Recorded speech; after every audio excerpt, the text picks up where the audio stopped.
Hi everybody, we took a short break. We're back at the home of Crybaby Performance where we try and they cry.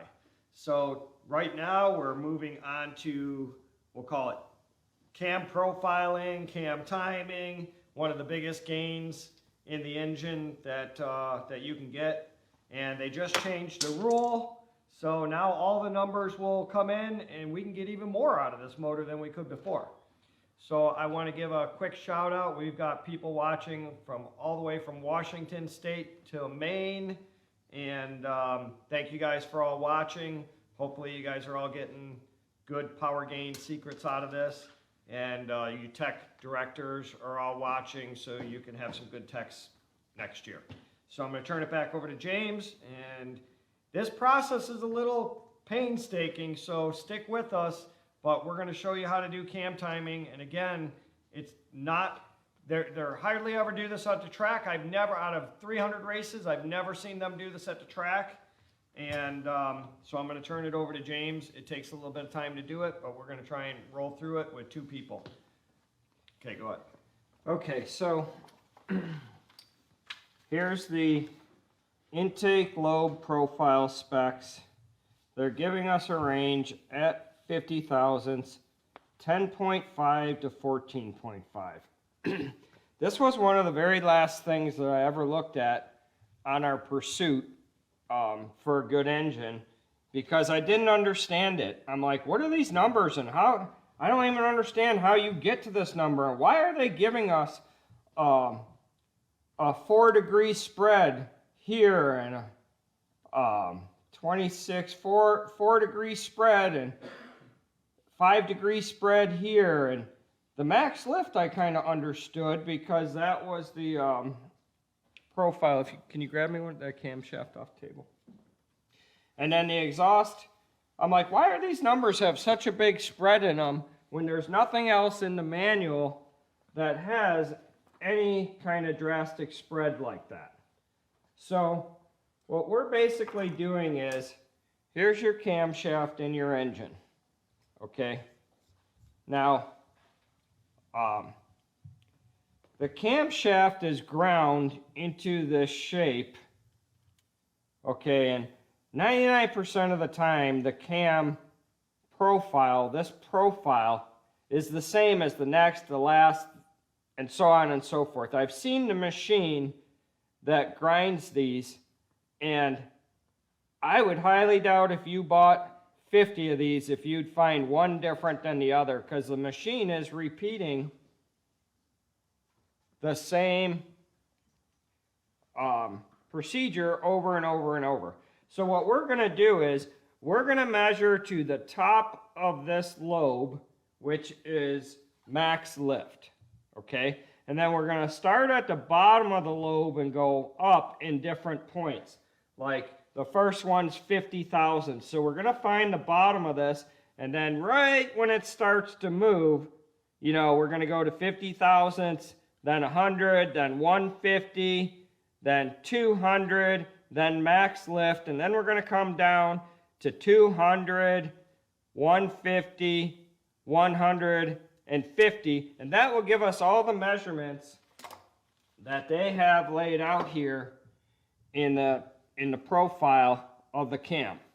Now again, this procedure, it's not an easy thing to do. We'll run into hiccups with the gauge not cooperating, you know, and to make things matter, to make matters worse, can you find me a lifter out of that bucket?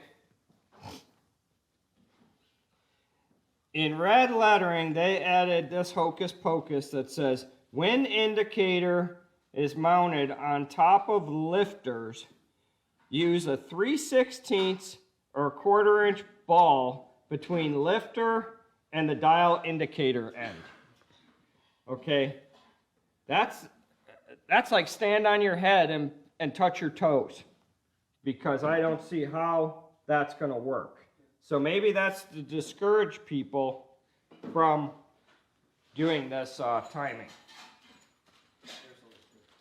Okay, so I want to show you a lifter. The lifter has a ball in it right there. And your push rod, where's the push rod? rides in that little ball. Okay?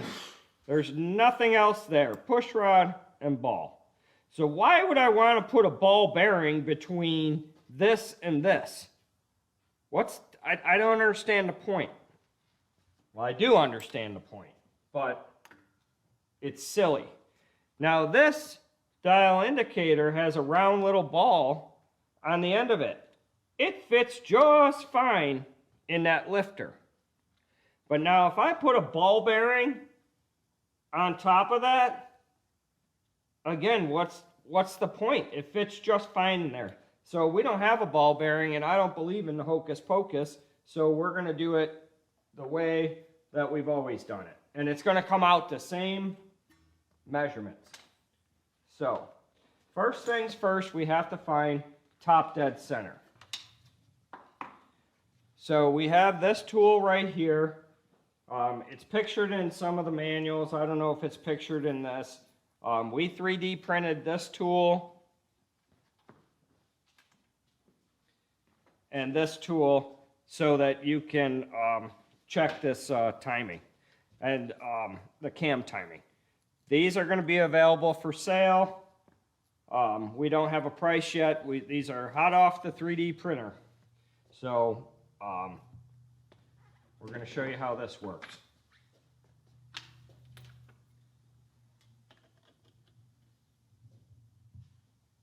So this bolts to the top of the deck.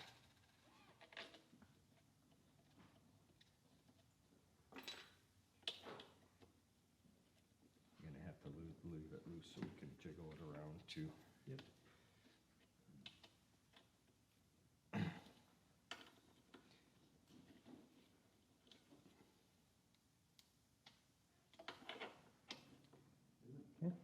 Yeah, but we got to get it tighter to find top dead center. Okay, so how we're going to find top dead center is that we have this little pin right here. Okay, and we have this, and the pin moves up and down. You can hear it hit the piston. Okay, so I don't really know where we're at here, so I'm going to back it off, push it down. Let's make it a nice round number for me, 25. And then I'm going to tighten the thumb screw to hold this pin. Now I'm going to try and achieve 25 over here, because that'll mean that we're at top dead center.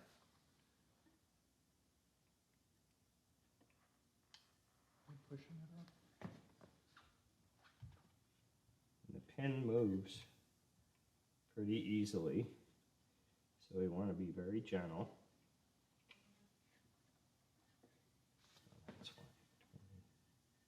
Already got one person who wants some new tools.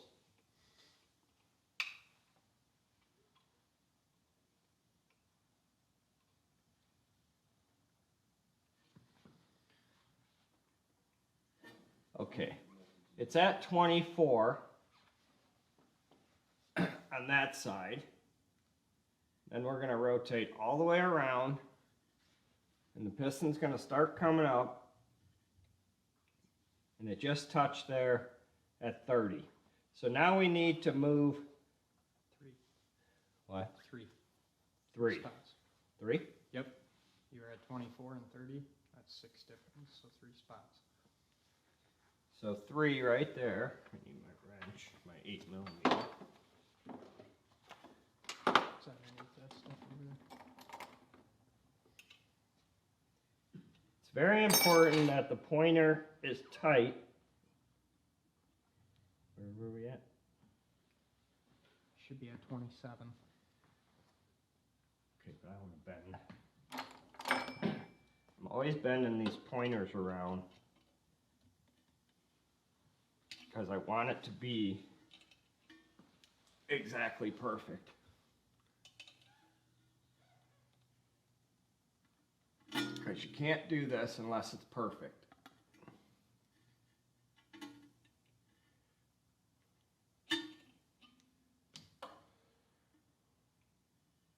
Okay, so we're at 26 and a half.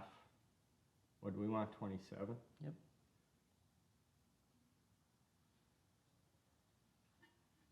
27 on that side.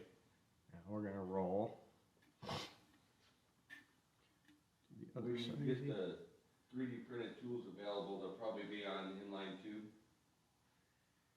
Okay, and we're at 27 on that side. Now, the pointer is such a fine tip, and I don't want to give anything away on this. I want it to be perfect. So I want my assistant Jake here. I always do this. I walk away and I say, check me, check me. You gotta go real easy on it or I'll push the pin up. Yep. So we're at 27.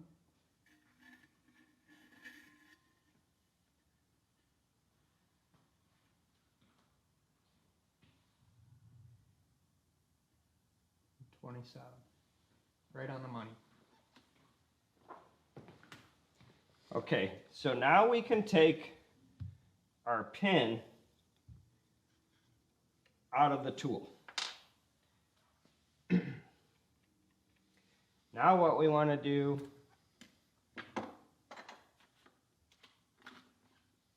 is put our gauge in. Is this the intake or exhaust? Yep. I always forget.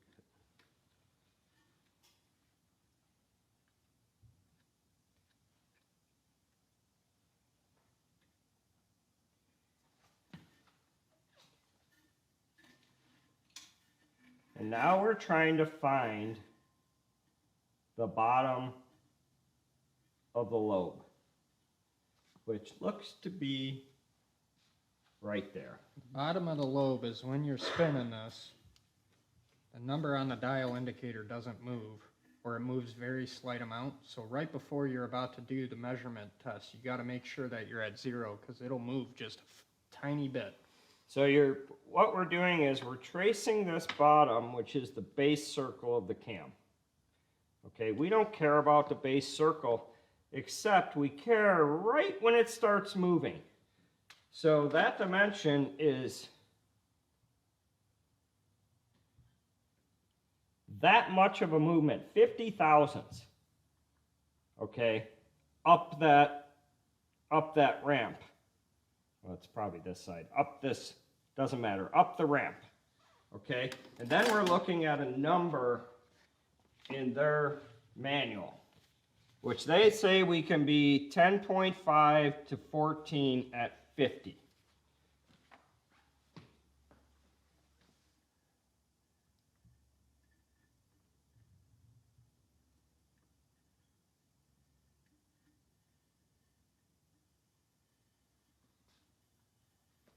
I'm seeing the needle move just a little bit. I want to make that 0.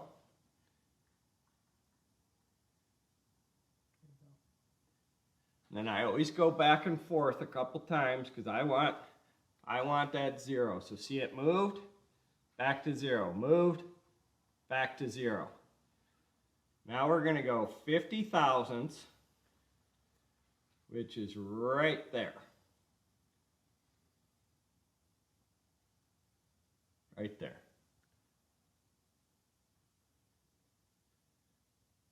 And we're at 10, 11, 12, 13. So we're allowed 14.5. And we're at 13. So I'm going to write that number down, which that's pretty good. Unless somebody's been in it before, we'll know in a few minutes. Is it 13? Exactly, yeah. 13. Okay, it's a very delicate measurement, so if somebody walks in and bumps the bench or whatever, you got to start all over. And now we're going to go from 50 to 100.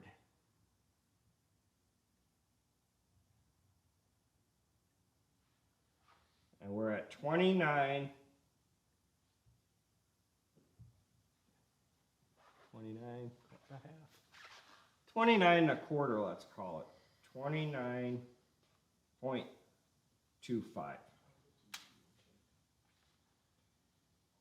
The max is 30.5, so we're about 1 degree less than what we what I would like. Now we're going to go to 150.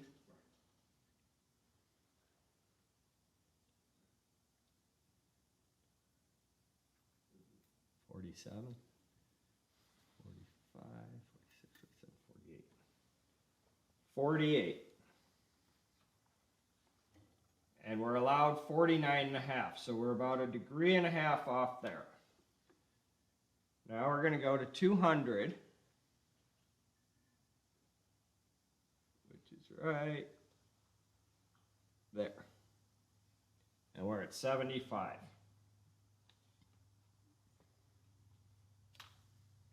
Now, all of our numbers are pretty close.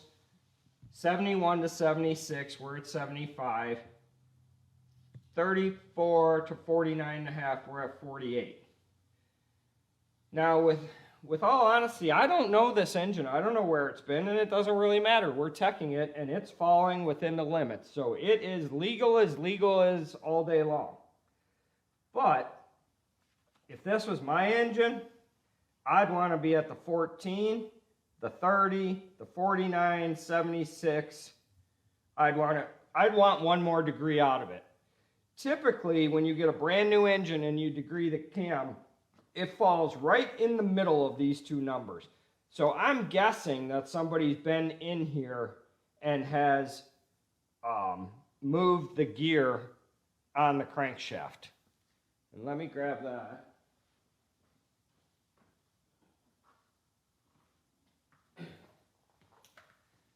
The crank is in the engine.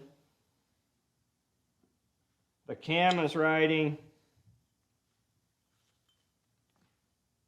on the crankshaft. Now, the only way to advance, or I don't know what the proper term is.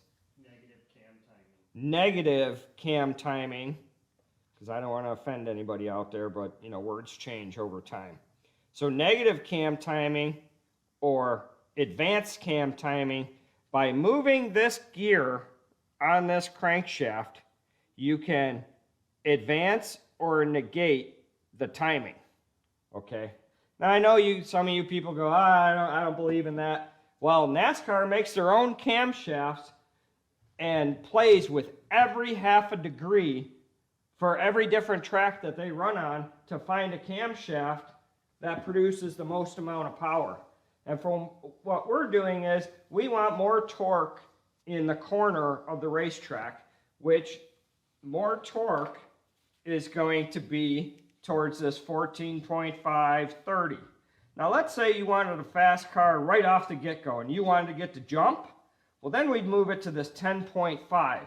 But at some RPM, the car's going to fall off and it's not going to have the oomph at the top end, which that's what we want is top end. So a lot of times you see kids will start the race in turn number 2. And you're like, why are they starting so far back? Well, because with this kind of timing, the car doesn't have anything down low. It has it all on the upper end. So the tracks are always trying to get these kids to slow down and start out of turn 4, but they never do it. And if they did slow it down to that, the car would drop off, and then as soon as it came up to speed, he'd be passing them anyhow. So typically when these numbers come in right here, I'm telling you right now, it's going to come in the rest of the chart, but we're going to do it anyway.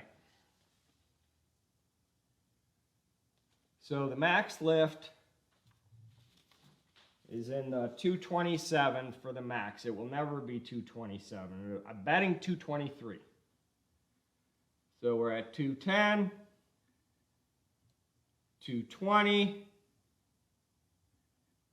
220 and a half. 220,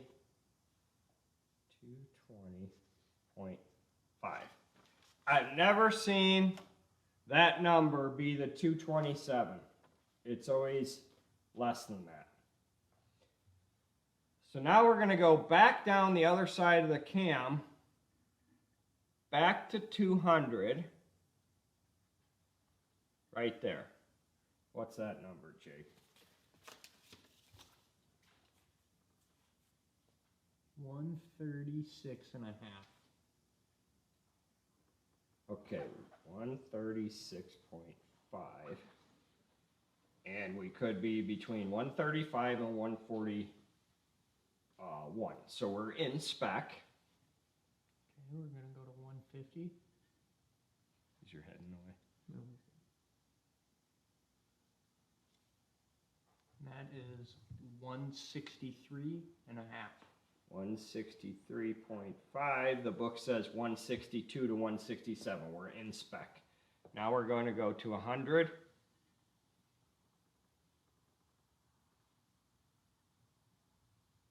That is 182. Call it 0.25. Okay, the rule is 180 to 185. It's on page 18 of the new book. And we'll go to 50. That is 199. And our rule is 197 to 201. What was it, 99? Yep. Okay, so those cam specs on that lobe came in, but if it was me, I'd want it a little bit closer. What's that? Show them how. What do you say? Show them how. So how you would get that closer is you would have to move this gear on this crank. Now this is press fit on there. Now the rules, if one of these guys find the rules, it says in the rules, I would rather have the exact verbiage. It says that it's installed from Honda within a half a degree of accuracy. Pretty much don't touch it. No, it says you can't take it off. It doesn't say anything. Okay, it says you can't take it off. I have taken it off. It like 3 years ago when I was on this mission. You'll wreck it taking it off and trying to put it back on. That's not the answer. So what's the answer? People think, oh, it's got a keyway in there. You can't move it or take it on and off. Because that's what I thought. Nope, no keyway. So it's pressed on from Honda. It's always on in the same position. I would bet 10 grand that somebody moved this gear a little bit. Because they're never at 13. They're always at 12 and a half. How can you tell on the racetrack which cars have this? The cars on the racetrack that have the negative cam timing will come out of the corner faster, and they will have a deeper tone to the engine. You know, but again, you got to listen pretty hard for that. And it's hard. You're watching your kid. We're all nervous. We're at the fence. Go, little Johnny. And, you know, you're not listening, but, you know, you can hear the tone of it, and you can see the corner speed. It has more corner speed. What about when it comes off the track? Pipe solder. So what that does is, give me that cylinder head. When you negative cam timing,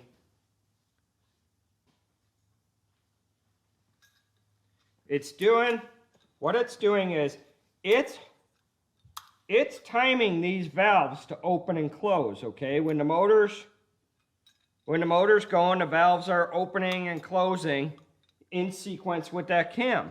Well, when you change that sequence, what you're doing is you're holding the exhaust valve closed longer, okay? And what the engine's doing is it's building more compression because you're holding that valve closed longer. And then finally, the valve pops open and the air goes out, okay? The longer you hold that exhaust valve closed, the hotter the engine gets, okay, on the exhaust side.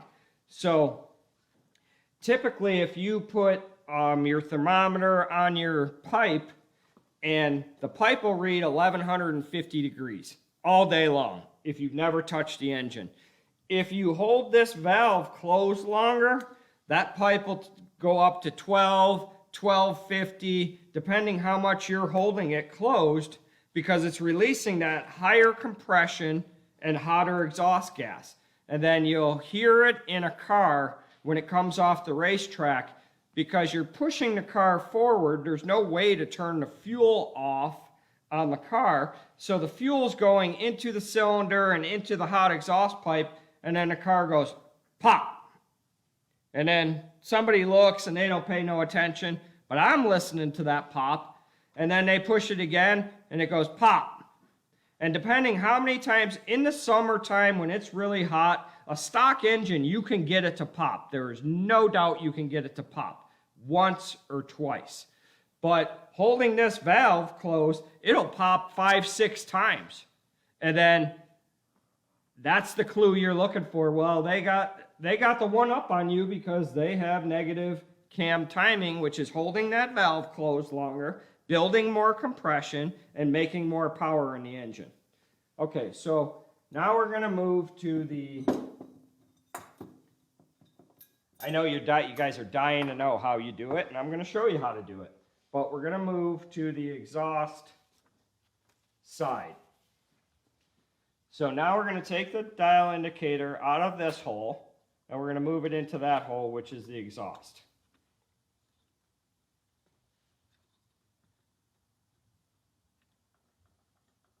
Again, if you're tuning in late, we're going to have these tools for sale. They're 3D printed.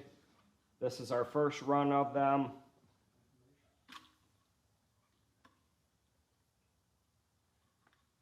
And we haven't practiced with them or anything, so. We're gonna have links for these on Crybaby Performance eventually.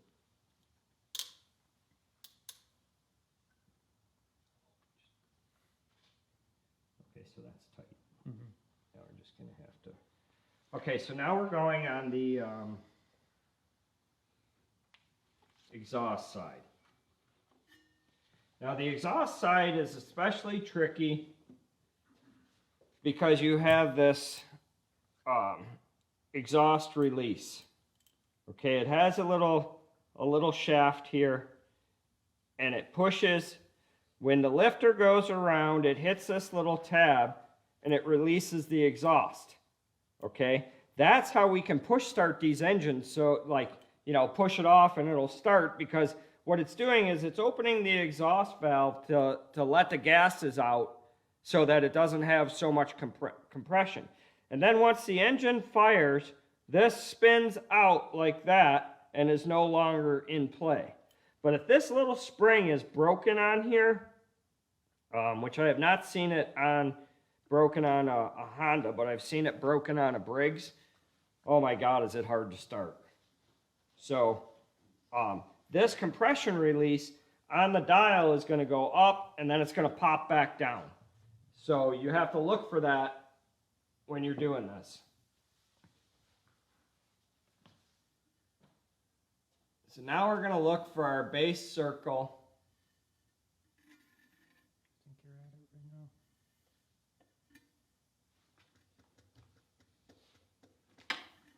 right now. And sometimes you hit it and the gauge gets sticky.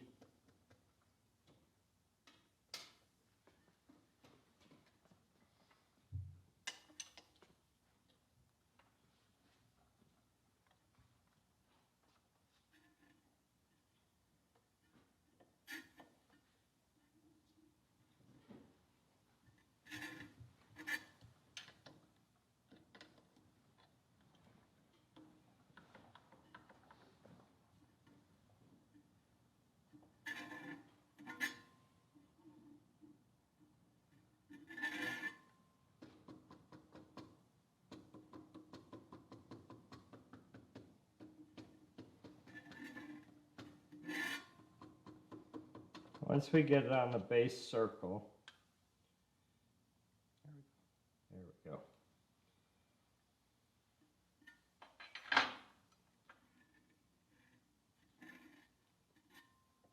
Okay, so again, this is a very fine procedure. I like to check it a whole bunch of times and get it exactly on the 0. Compression release though. It's gonna spring back to a different 0. Okay, so now when we try, I'm telling you, you can look at this thing from 3 different angles and get a degree out of it. We're right before 50, it's going to bounce back. See how it came back? That's the compression release. So that'll throw you for a loop. Do we usually re-zero that then? Yep.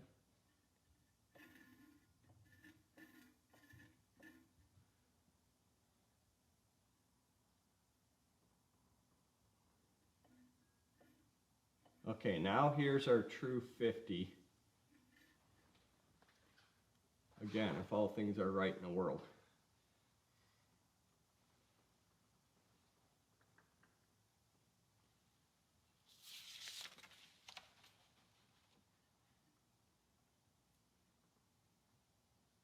That'd be 209 and a half. Okay, 209.5, and I would rather we were at 210, but 210 and a half. That was 50. This is 100. 192 and a half.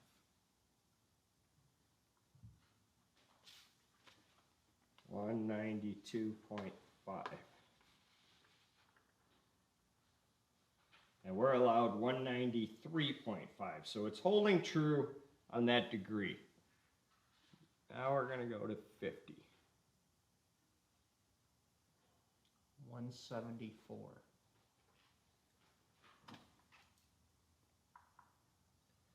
$174. Okay, this is the number that they're talking about in the book. 174.5 is what we're allowed to go to. But now in their book, they're saying 1 profile checkpoint on the intake and 1 profile check on the exhaust out of specification is legal. So what that means to us is they're giving us 174.5. We came in at 174. So to get to that 0.5 is a half a degree. But everything else in the engine, we could move 1 degree and still be within the limits. Okay? So I knew it was one of these numbers, and it's the exhaust lobe. Now if we go to 200, what's that? 147. Okay, 147. And we're back to our degree of out. Okay, now I gotta flip the page to go.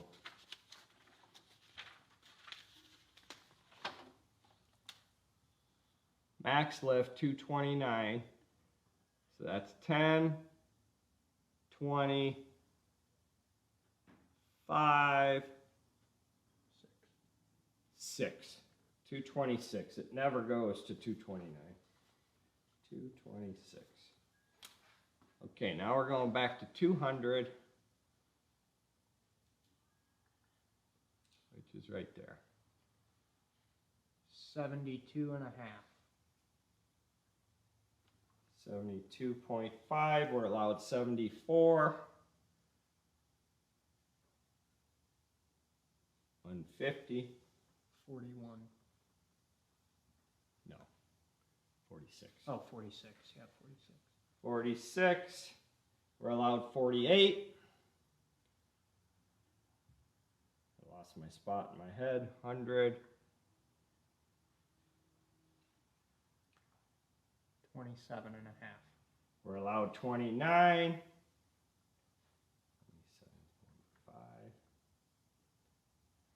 10.5.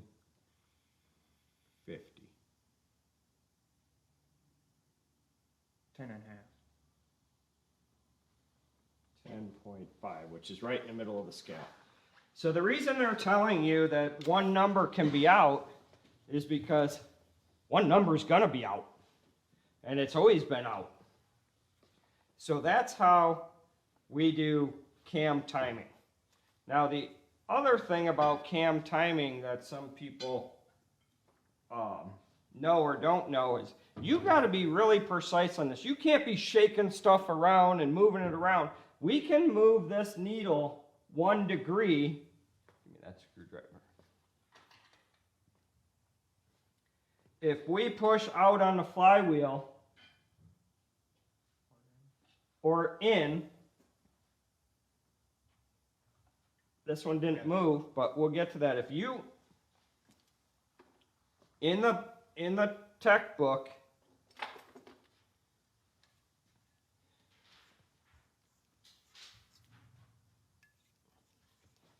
this crank is in the engine floating back and forth. Now, if I take that measurement, it says 353. In the tech book, it says 340 minimum. So if I was to take 13 thousandths off of this crank right here on this surface, Page 27. page 27, then I'll get end play in that engine. And then I can move the flywheel in or out, and it's going to change that dimension by 1 thou or 2. Almost 1 degree. Almost 1 degree. It'll change that measurement. So there's a little bit to be had here and a little bit to be had there. Now I'm going to explain how you would move this gear on the crank.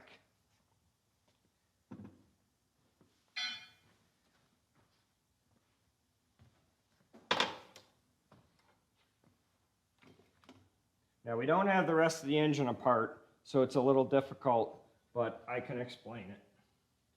So I have this plate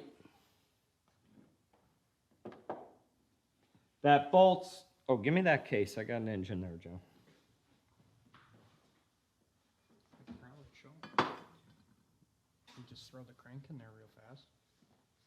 That's too much work. Okay, so if the crank goes in this engine like this,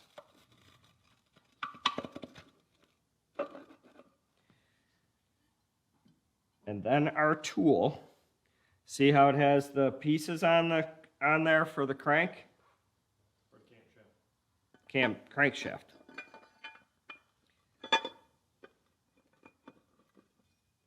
Help me out.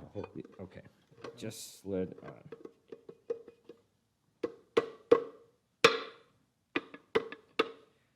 Now, give me 1 bolt just so I can hold this all together. Now you're going to bolt this plate onto your engine. And I know everybody thinks this is new science. This is not new science. Smoky eunuch.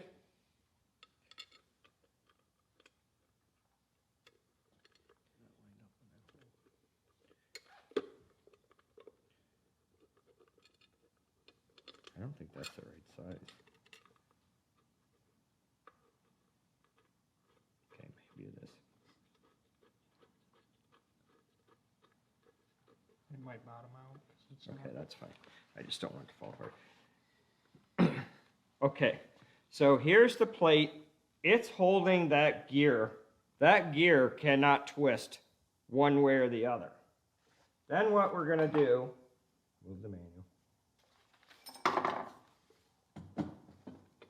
is you're going to make sure this thing's screwed to the bench. Okay, and then we have this tool that fits over this spline.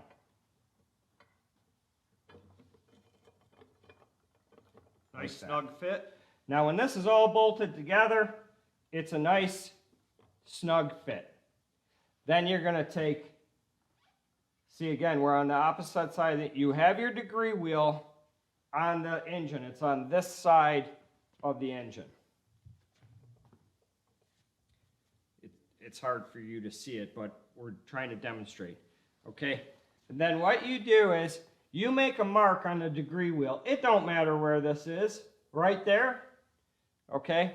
And you want to move this 1 degree. Okay? With Almighty God, you push on this handle, and it's going to move that gear on that crank.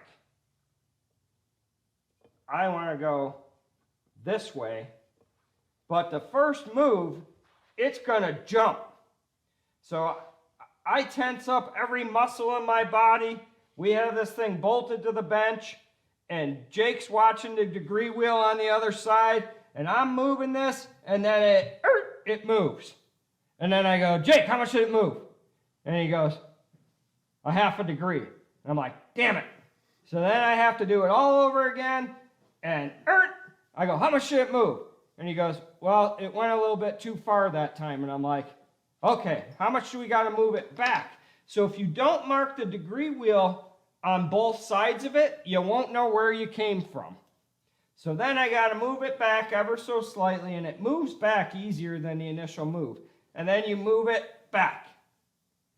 And then we're done. Okay? Then But you're not really done. Because now you have to put the lower short block together. And now you have to redegree the whole cam, just like we showed you in the first place. And if you're out of spec on any one of those numbers, then you got to take the engine apart again and move it just ever so slightly so that you're in spec. Now I've done it like 15 times, so it's not that big of a deal to me. But the very first time I had to do it, I was, as nervous as a church mouse. And the first time I did it, I didn't know what to expect, how much it would move, and it jumped like 5 degrees on me. And you don't want to be going back, forth, because that's a press fit gear on that shaft, and you'll wear out the press fit. Now, the valve springs are only 16 pounds, so you're not going to, you'd have to screw it up 3 or 4 times, and then, when it's moving real loose, you're like, all right, we're done. Now you need a new crank, because the crank is no good. There's no way to fix that. But you can't get a UT3 crank. Right, you can't get a UT3 crank. So, that concludes our cam timing. Okay, I'm just going to say that took me about a year of my life to figure out how to get that done. And once we had that done, and then we coupled that on top of a few more things, which we're going to get into in the short block, you're now on a rocket ship. So, and people don't like us because they say, oh, well, they're, using the rule book. I'm not using the rule book. All the engine builders are using rule book. And the king engine builder is the one that's writing the rules. He knows that's in there.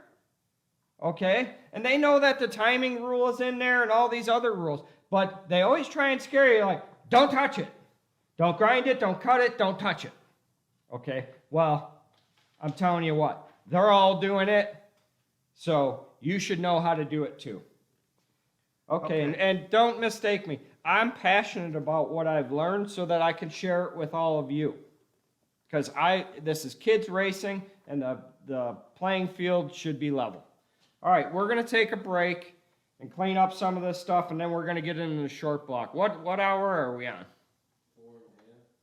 4.5. 4.5, so you can see how deep this can get.